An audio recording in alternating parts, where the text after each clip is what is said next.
What do you think the root of most problems is? Just think about it for a second. If you could take a guess as to the root of most problems, not necessarily all problems, but I would say a wide majority of them. What do you think? Well, I'll tell you what I think it is. I think the root of most problems is the refusal, the unwillingness to admit that there is a problem in the first place. There's this thing that we do, and it kind of boggles my mind a little bit, because it's those of us who are even in our adult age.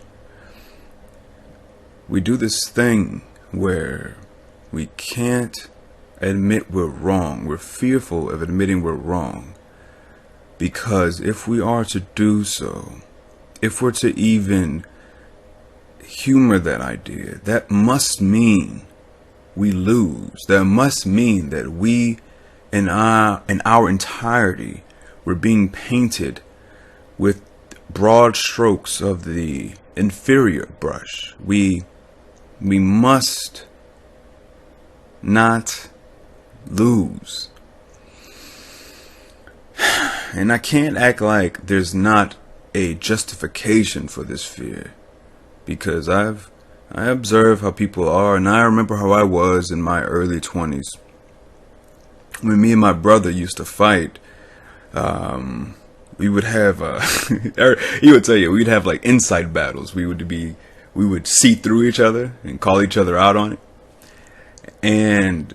But at the same time, I wasn't willing to admit that I was any kind of wrong. He wasn't willing to admit he was any kind of wrong. We didn't want to lose leverage. If it was like, don't step on the floor is lava kind of thing. And I'll give that a pass for our stage of immaturity. But when we progress into adulthood, there's got to be a change. I say this a lot, and I say this a lot. But this is what I'm saying. So we place all of our maturity chips in the financial stability, the fiscal responsibility barrel. I'm not knocking financial stability. I'm not knocking affluence, wealth. I'm not saying these things have any kind of intrinsic negativity. But what I see constantly amongst my fellow adults is that once I achieve that financial stability, then therefore I'm done. We act as if there's no other responsibility in any other realm of life. And that's the social responsibility. That's our social discipline. That's when we speak to each other, when we have issues with each other. We have to invoke, we have to summon a maturity and a wisdom and a discipline there as well. You can't get away with being difficult, with victimizing yourself, with being highly defensive and hostile and unreasonable. You don't get a pass for these things simply because you've achieved a stable material life. Y'all know our interactions matter to us, but we play this game with each other as if they don't. We play this game of credentialism, of hierarchy. That's our animalistic side.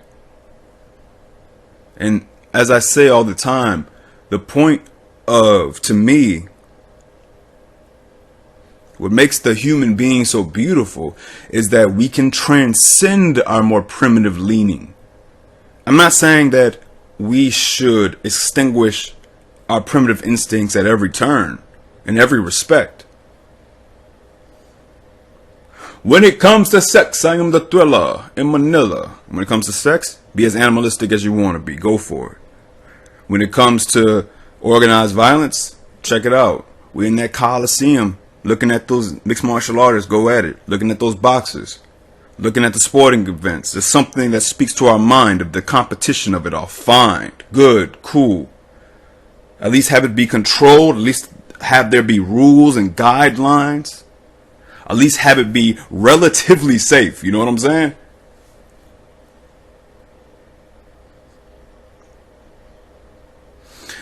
Let there be outlets for our primitive appetites. Thumbs up to that.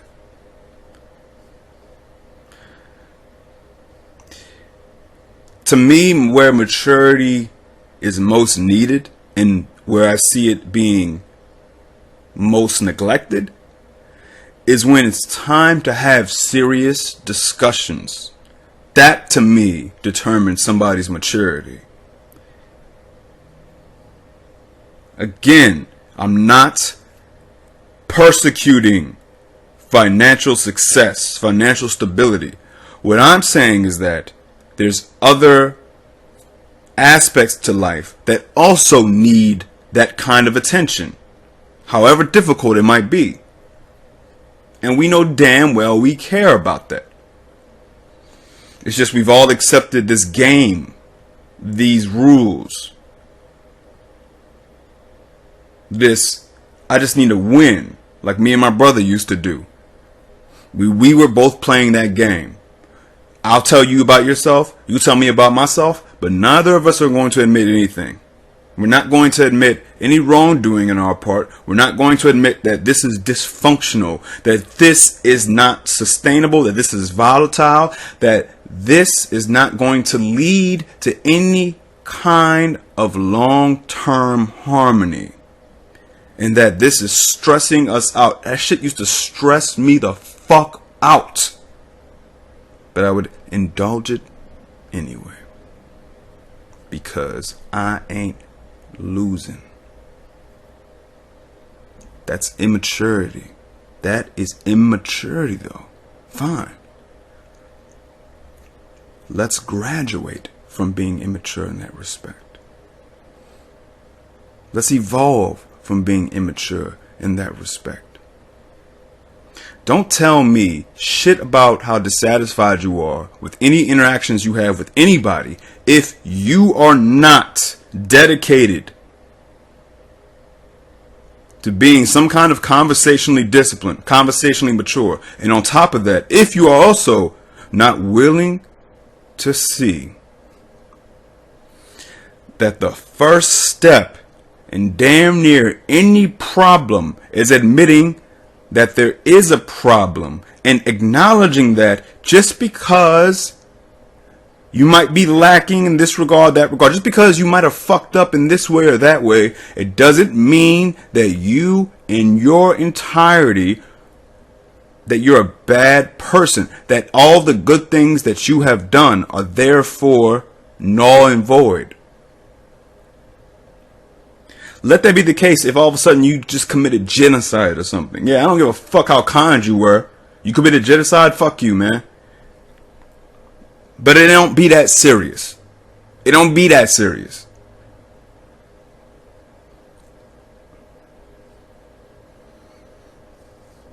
Again, the floor is lava. Can't touch that. Can't acknowledge that. We are so absurdly insecure. And we think in these terms that bring us nothing. That bring us nothing true and wholesome. And it's from many people that claim that they want truth, claim that they seek truth in a cosmic way oftentimes, in a very religious way oftentimes. But where's that effort when it comes to speaking to the matters that matter the most? Why can't it be, I don't want to win, says person A, Person B says, I don't want to win either. And then they say, what's our objective? To understand each other. What's our objective? To have a decency and kindness, and compassion, and understanding towards the other. Why is that so fucking hard? Why is that such a big ask? A big part of that too is ego. And as I just wrote, I really truly believe that the ego is nothing but a glorified form of insecurity. Ain't nothing cool about the fucking ego. It's nothing attractive, though. Ego is usually it usually exists within people who in some way are competent in some regard or successful in some regard, but yet at the same time they're still highly defensive towards other weak points, and that gets construed as, you know, they're just they're very proud. And as a result of being very proud and having worked really hard and having succeeded, they get a bit more of a pass with their defensiveness and with their unwillingness to recognize certain errors and certain weaknesses and flaws. And that's just called, we look at that, not an ego. Nobody has a fucking ego who is completely and utterly willing to see the merit in what you're saying. Not that what you're saying has merit simply because you're saying it, but what I'm saying is that there's no one who has an appetite and hunger for comprehension and understanding and reasonability. If you call that person egotistical, then I just say we can agree to disagree on what ego is, because ego has this negative to it. And what is the negative? That negative is that defensiveness. Like Steve Jobs, for instance, would be considered to have an ego. He was highly successful in one way, and he was imaginative and brought innovation to the products and whatnot. But as you may have seen in the film and whatnot, he was an asshole in some other ways, and wrongly an asshole. Like, it wasn't justifiable. He was an asshole because he was like, I'm not dealing with this shit because I'm too awesome in this one way, and you're telling me about how I'm not awesome in this other way, but fuck the other way, because this awesome way is getting me where I need to get. Ego. Ain't shit. That shit ain't cute. It might get you somewhere in this particular specific societal framework. We might be like, we'll look past your assholishness because you're providing us with a product. We might not give a fuck about the fact that you are immature in that way, defensive in that way, insecure in that way. But nonetheless, ego. Nonetheless, you suck. The root of most of our problems is that we are unwilling to recognize that there is a problem on our end, that we could possibly be doing something wrong, that we possibly have done something wrong, that we're flawed. It's so funny because people will be like, I'm not perfect. Yeah, you're not perfect, and yet you are so fearful and frightened of admitting that you're not perfect, of elaborating. I'm not perfect. I'm imperfect. I'm an imperfect person, and yet you're so fearful of elaborating upon the imperfection. I'm imperfect, but I'm not going to talk about it. I'm not going to say why. I'm not going to give you any points. I'm not going to give you that leverage. Fuck leverage. I thought, man, the seeking of a more wholesome, pure truth, and that to me is what I'm talking about. Of a wholesome relationship that seems to be like a fucking wives' tale now. It seems to be almost mythical. Motherfuckers are so frightened of being wholehearted, transparent, vulnerable, as a result of the normalization of this game that we play with each other. And damn any of you who are complicit in it. Damn me for having ever been complicit in it, and if I am continuously complicit in it. Well, I'll keep trying to do my part. I'll try my hardest. I hope you try to do yours too.